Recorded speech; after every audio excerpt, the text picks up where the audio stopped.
Can you hear me, Amisha? Yes, yes, very clearly. Okay, cool. So, hello everyone, and very good morning to all of you on a Sunday. That's the last Sunday of this month, last Sunday of half year. So, today we are with Amisha. So, Amisha is a Very. passionate child rights advocate. Welcome, Amisha. I'm going to give a brief introduction about you. Please add in whatever I miss out, okay? Sure. So she studied liberal arts at NMIMS, majoring in psychology and marketing. She has worked with WAIC, that is Where Are India's Children, which is headed by Smriti Gupta and Meera Mathi. It is an NGO trying to streamline India's adoption process from 2021 to 22. So she has worked for 1 year with Smriti Gupta, who's really very good at what she does, and WAC has been really doing a good job, right? So Yes. currently, she works as an account executive at one of the leading corporate. Welcome, Amisha. Welcome to my channel, Mom Story by Very. Sahana and Unapologetic Amma. Very happy to be here. Thank you so much for having me.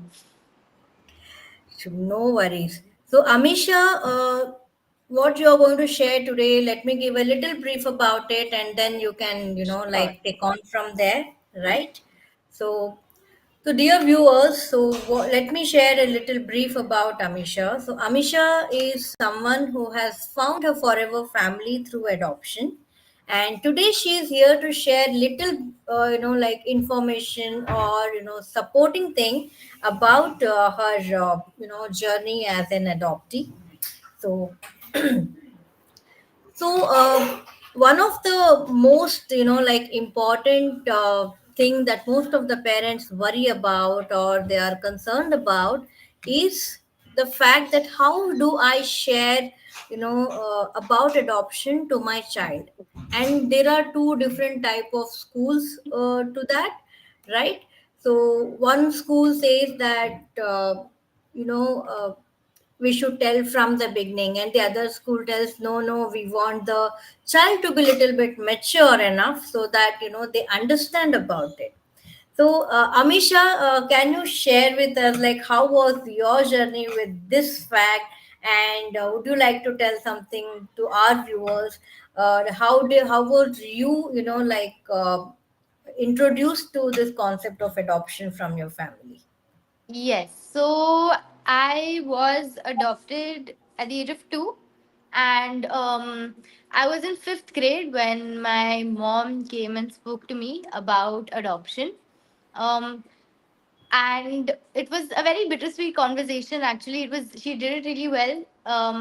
We were always close, and she came down to me. I was having taking my afternoon nap. I was 9 years old, and she told me to sit down and that she needed to talk to me. And she told me, I think it's very common, but the story of Krishna. And she spoke about how Yashoda is not the biological mother of Krishna, but she loves him more than anyone can ever love him. And it's the same for them. Like, even though they are not biologically my parents, they love me more than anyone can ever love me. And I think over the years, they proved that with their actions. So it was not hard for me to believe. So it was so my age was 9 at that time. Obviously, it took me some time to process it, but I think so. I'll give you the pros and cons of my story. Okay, I was only 9 years old, so it really helped me to form a base. Okay, uh, and get used to the concept of adoption earlier in my life. So I'm very grateful that they introduced the topic to me earlier. But when I come to the cons of it, like maybe some things that I may have done differently, is that I was not like adoption as a topic wasn't spoken about too much.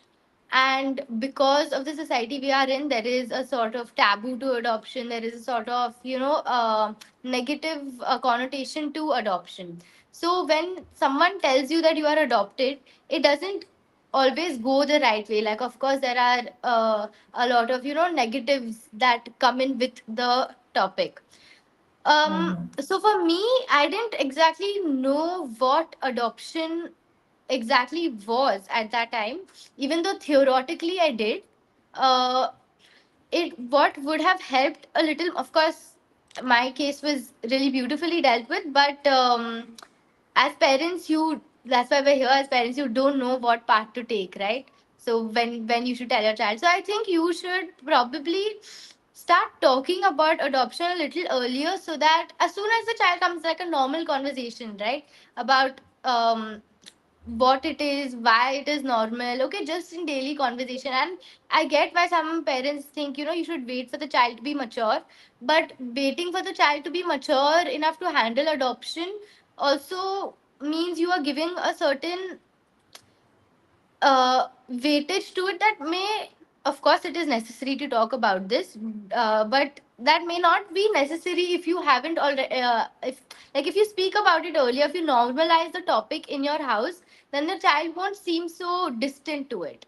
So it sort of helps you. So to sum it up, I think if you introduce the topic of adoption earlier in your house and then gradually go and tell your child that they are adopted, it makes it easier for the child to deal with. Okay. So So, yes, that's actually a very interesting thing that you told. Like sooner it is, like revealed, or rather, I should say, shared with the age appropriate manner, in an age appropriate manner. It yes, is easier for the child to understand and navigate through the yes, facts, right? So, yes. Amisha, when you got to know about it, Hmm. right? So, in our previous conversations, also, you mentioned that you always felt there is something Yes, off, right? yes. So, So, do you want to say something about that, like why definitely, you felt that? sure. So yes, even before like I was told I was adopted, I always knew somewhere that you know I might be adopted, because Okay. like there are a lot of parents I know who just don't want to reveal this fact to their child. And sooner or Mhm. later, whatever not related to adoption, anything, you can't keep stuff hidden, especially like such big truths about life. So for me, what and actually I've been journaling since I was really, really small. Okay, like I had entries from when I was 5 years old, 6 years old, and I had Mhm. written this song sort of thing. Am I adopted or am I the kid or something like that? And so, like from there, I can see that I already thought somewhere that I was not from here, because there are a lot of things that I have two siblings, okay, and they both had hospital births, they both had a story behind it, pregnancy pictures, all of that. And Mhm. that was sort of somewhere missing. And although my parents did a very good job at handling those situations whenever I asked, um, it's intuitive. I don't know the psychology behind it, but intuitively I just knew that, somewhere things don't add up. Even though I was small to even understand what I was thinking, um, somewhere I always knew that I was adopted. So, just from that experience, of course, it's a very personal experience, but I've seen these stories. I've seen a lot of people say this, ki, others don't have to tell me. I already knew that there is something.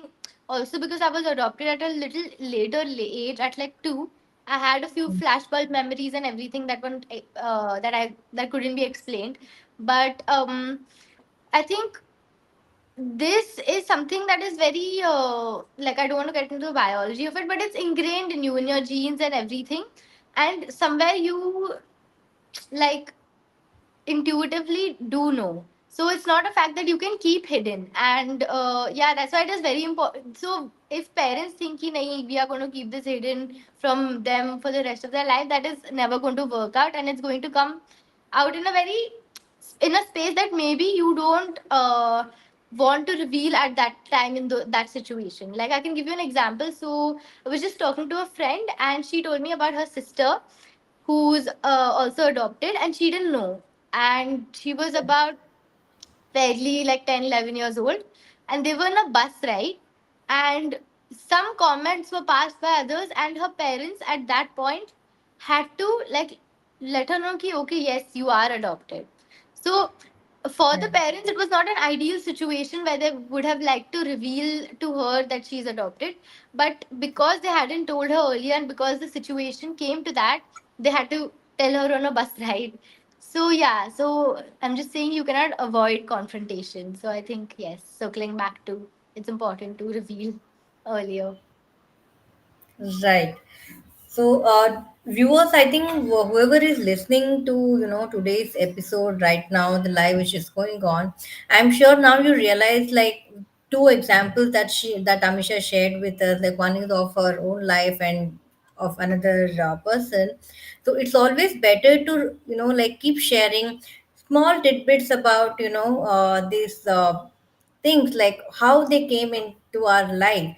Like thankfully now we have a like a huge community right now, so where we are able to discuss with other adoptive families and adoptive parents, and our children are right now getting that kind of a platform. So Amisha, did you also have any platform that time to discuss with your like fellow adoptees, or your parents had a community or anything as such?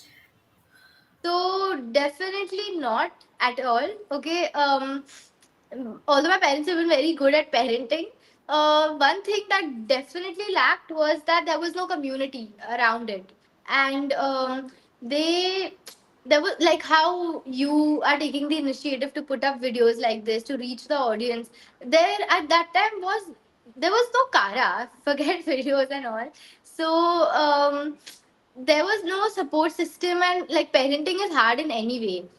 Dealing with an adopted child, especially like because I was very rebellious at my age, it was very hard for them, and they did not exactly know how to navigate it easier. And for me, I did not have a community as well till I grew up a little and found Smriti and found a few other friends through social media and everything, of course.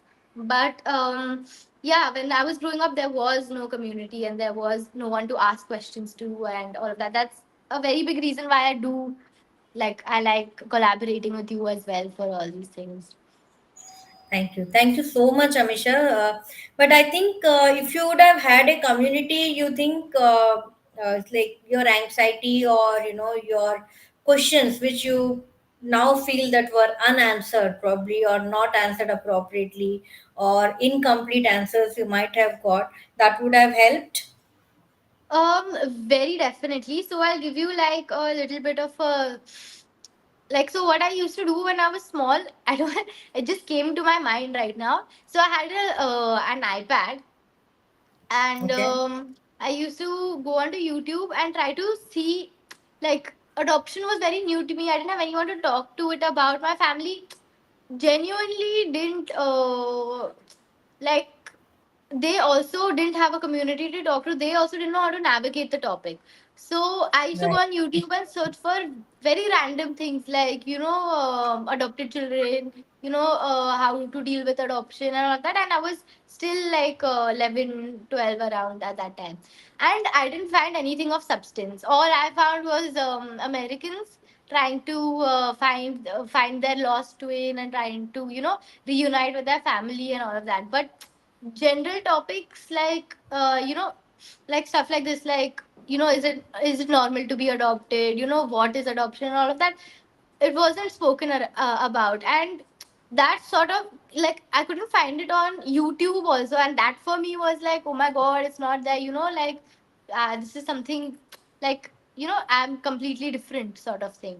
So of course it would have helped a lot more if there was content like the content you make, and some people sharing stuff about themselves. It would have genuinely helped a lot for me. Right.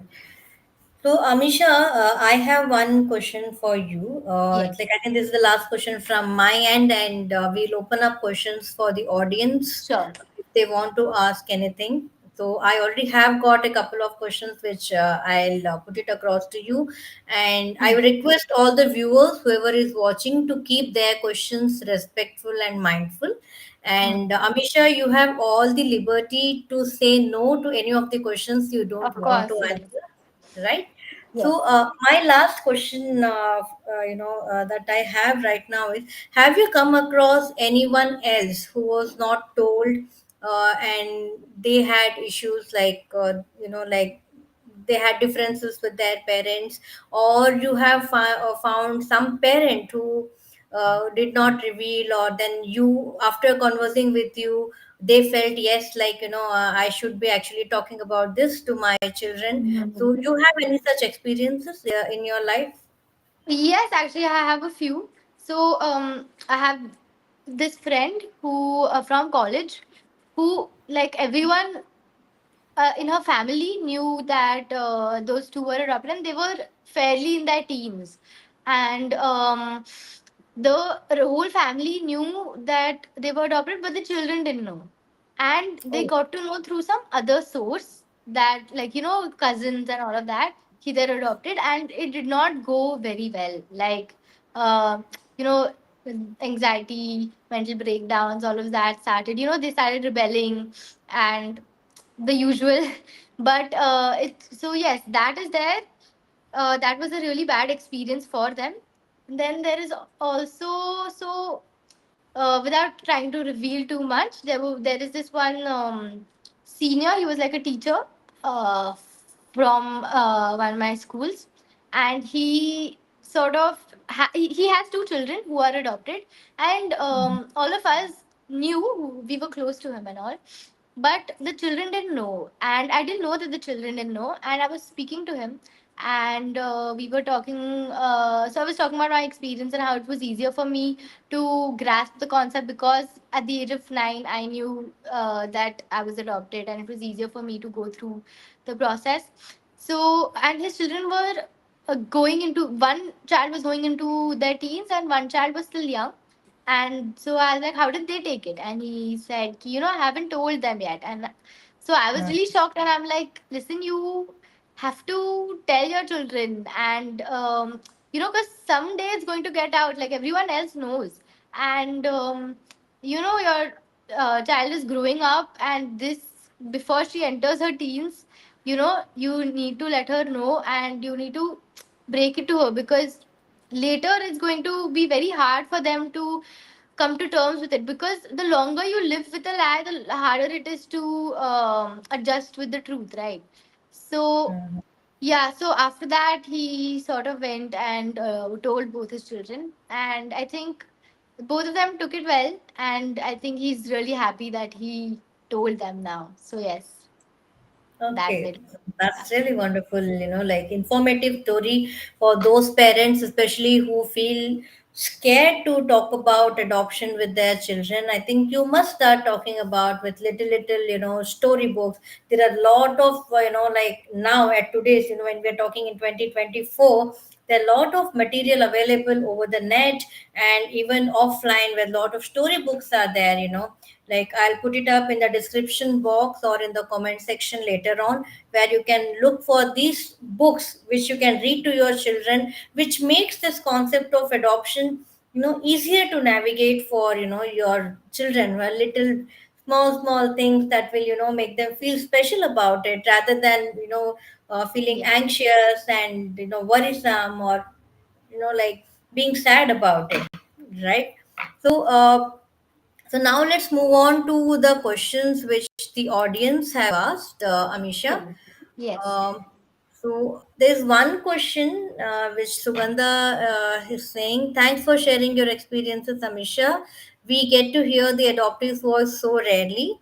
Can you please share how you knew there was something off? Well, I think this you have already addressed, Amisha. So, as Yes. an adult, can you identify now the source or basis of these intuitions and feelings? Yes, okay. So, as a child, so I am born in Kolhapur, right? And I Mhm. have an older brother and a younger sister, and my sister's born in Pune. That's where I live. been brought up in Pune, and my brother was born in the US, and then they moved to Pune. So we have no family in Kolhapur. We have no relations there anywhere. And every time I asked why I was born in Kolhapur, they'd be like, "Acha, we had some work, ye wo, and that's why we were there, and then that's why we had to give birth to you there." And sort of that didn't add up because as a kid, I was always told stories and everything. Now, broader context of it, like you always know that the mom goes to the Maika for delivering the child or something like that is in a hometown. Randomly you don't end up somewhere in the middle of. So that didn't add up. Then, just stories of how they were talking about how my sister used to kick a lot in the womb, and then I asked, how was I in the womb? So then they always used to be like, no, you were no trouble at all, this that. So that also, there were no stories, there was no build up for me, and there were no pictures of me as a baby. So those were the small things that I used to pick up on, and that didn't make sense in my head, and led me to the conclusion of maybe I'm adopted. I don't even know actually where the term adoption came from in my head, but yeah. Right. So, there's one more question which you can choose to answer. I will not say Sure. like you have Yeah. to answer this. Hmm. Okay. So I think this is also come from an adoptee. So she says, I am an adopted child, but I have no Hmm. details about where and what. Will I ever be able to find out about this? Is there a process to find out your birth parents? Okay. Yes. So, can you just one second go back to the question? There were a few parts to it, right? Mm-hmm. So, can you You just want me to read repeat the it question? again? Yeah, repeat the question for Yeah. me. So it's like she says, he or she, I'm not sure who this. I'm an Hmm. adopted child, but I have no details about where and what. Okay. The first Okay. part of the question is, will I ever be able to find out about this? Yes. Okay. And So, yeah, and how do I do that, right? yeah, and Okay. is there a process to find out about that? Yes. Okay, so yes, there is definitely a process, but will I ever be able to find out about this? Is one, I don't know what your relationship with your parents is, but you sort of first go to them. So I'll talk about my experience a little. Um, Definitely every few, I don't know this, I feel like from when I was small, I wanted to know my roots. I wanted to get a sort of closure. Okay, I haven't gone in that process yet, but I was scared to talk to my parents about it, what they would think. But I think it is important for both parties to communicate their needs and wants to each other. So I had like at 17, I had a family, meeting in the hall, and I spoke to them and I said, this is what and my mom had always asked me, do you ever want to find out and about your biological parents and all of that. So I had always said no because for me, I didn't want to hurt their feelings, But then at some point that I realized that this is something that I need to do for myself, and so I need to put that out there. So I did, and yes. So first thing is you have to communicate to your parents because they have adopted you. Okay, they know the process they went through, and they will be your best guide. Okay, and second is yes, you. It depends on the kind of adoption that took place at your time, because there are. So for me, I have been safe surrendered, which means my parent has willingly put me up for adoption, biological parent. So there is, even before Kara and all was put in, even though there was no system, because she safe surrendered me, there are documents. Now, I don't know how old you are, but if you're a little older than before Kara was there, there are many cases where there is no paperwork and all of that. But you can. Okay, so this is a very broad topic. I'm just trying to cover it as easily as I can. So you have Mhm. to be 18 for you to be able to access your documents. and you have to reach out to your CCI, that is your institution that you were in, and your biological parents do have their own rights of being wanted to, like, being discovered. Mhm. Okay, Right. so you can reach out to a social worker, and they can reach out to your biological parents, and if there is a mutual agreement, then possibly you can meet them.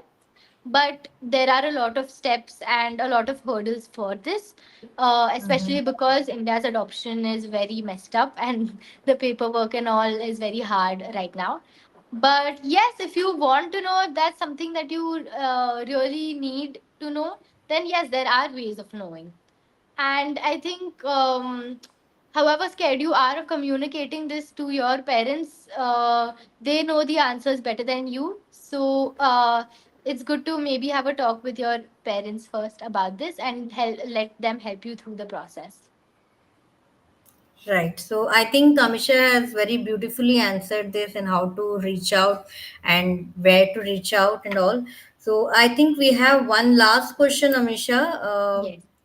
which I want to ask you. Basically, not I, one of the viewers is asking. Yes. So, can you talk through how you dealt with the not knowing your origin or Hmm. missing information? Did it ever bother you, or what has your experience been like? Okay. Okay. Yes. Okay.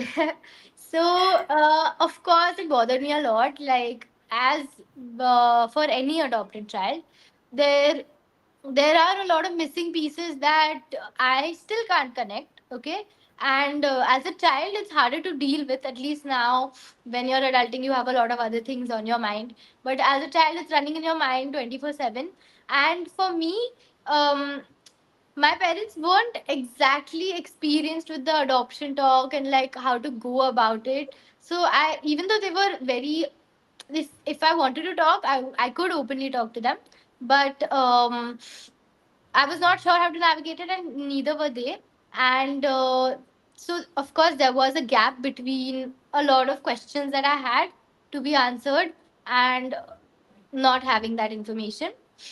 But the way I dealt with it was initially very badly. Like, I genuinely didn't know what to do. But over time, I think I tried to build that communication with my parents and talk about it a little more openly.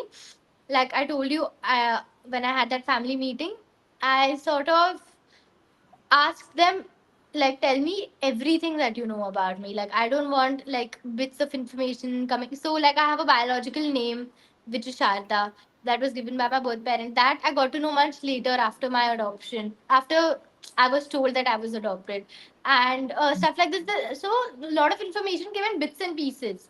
So I sat them down with the whole family, so that it's not just me, like I'm part of this family, everyone needs to know. So you tell me everything. And I think when they did, that is when sort of everything came together, and it helped. Even though there are some things that I would like to know presently also, whatever they knew, they sort of at that point did reveal to me.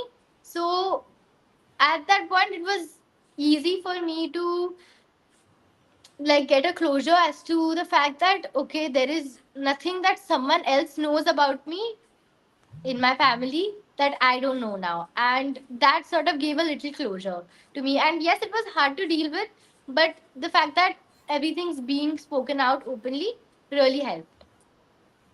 So, yes. Right. I don't know if I've covered everything, but yeah, if there's anything else Yes, that I'm yes. not answering. See, yeah, you have covered a lot because I think even as a biological child, see, as children, we don't remember everything. And, Yeah. we want to keep on asking our parents, like, how was I like a 2 year old or how was I like a Yes. 5 year Yes. old? Because the most recent memories that stays with us is mostly the later part of the school and the college. Before Yes. that, we ideally do not know. So we want to know how we were. So it's quite natural to have the that willingness to know everything, right? And I think Yes. it's absolutely genuine and okay for that.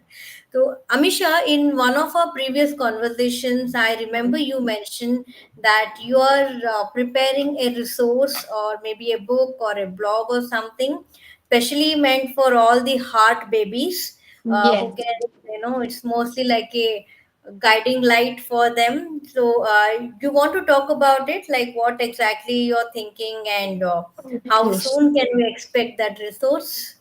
Yes, so I'll it's at a very premature stage, and that's on me because I have been so distracted with college and work. But yes, I am attempting to write a pocket guide for adopted children, because for my personal experiences there was nothing to sort of tell me, what I'm thinking is okay, and what I'm feeling at this stage is okay, what is natural for me to think of, what how can I address my problems and all of that. Like right now at least, people like you have some resources put on YouTube, but mostly the majority content is for paps and adoptive parents who have adopted already, right? There is very limited content for children who are adopted. And I think as much as parents need help, adopted children also need a sort of guiding light, because especially in India there is no community, as you said, around this. There is no one I can talk to, and I'm like, future plans are to try to build such a community. But as of now, I'm trying to write a guide for adopted children, and each section with your age will address some issues that, like, let's say 8 to 10, 10 to 12, 12 to 15, stuff like that.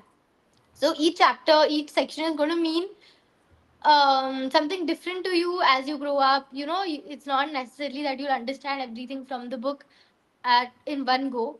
So I'm trying to, it's a long process, but I'm trying to get that out. Yes, so sort of help people guide their kids through this. Right. So, Yes. our all best wishes are with you to prepare this guide, Thank because you. I'm sure all the adoptive parents out there and lot of prospective parents out there, they are looking forward to your, like the golden, like resource that you're going to create, because that will be really, really helpful for most of the children. Yes, let's go. Right? So let's close this with one last question. Like, you have any final message for the heart children who might watch it later or who might probably be watching right now? Hmm. Um, I think the most important thing is to be comfortable in your own skin, not just for adoption, but for anything. Like, be confident of the person you are, be comfortable of who you are, adopted or not, that's a separate thing. But especially if you're adopted, like, own it. I've said before. um like I strongly believe that we project our own insecurities onto others. So, like, whether it's a parent trying to hide the fact that their child is adopted, it's only because you are insecure about the fact that your child is adopted. You don't want certain things to come out. So, I think if you are confident with the subject, and if you are clear with everything, there is nothing that is going to like push you away. Like, there's nothing that's going to affect you later. Like, you have to be strong enough in your own identity, comfortable in your own shoes, and that's yeah, that's the most important thing, I think. Right. Thank you. Yeah. Thank you so much, Amisha, for taking out your precious Sunday for us, No, to no, talk so about sorry. something really, really precious. Many, many parents wanted to hear. Thank you. Thank you so much. Thank you And so thank much you, for having viewers, me. for staying with us throughout the session. And so, two things I promise that I'm going to put up in the comment section and in the description box is the list of storybooks that you can read to your children. And secondly, uh, I'll also put my email ID and my contact number. If you have more questions, or you have more inquiries related to, especially how to talk to your child, or how you want to navigate, or you have any questions for Amisha, you can always put up a message or an email to me, and it will be answered Yes. once I speak to Amisha or other people whom I know.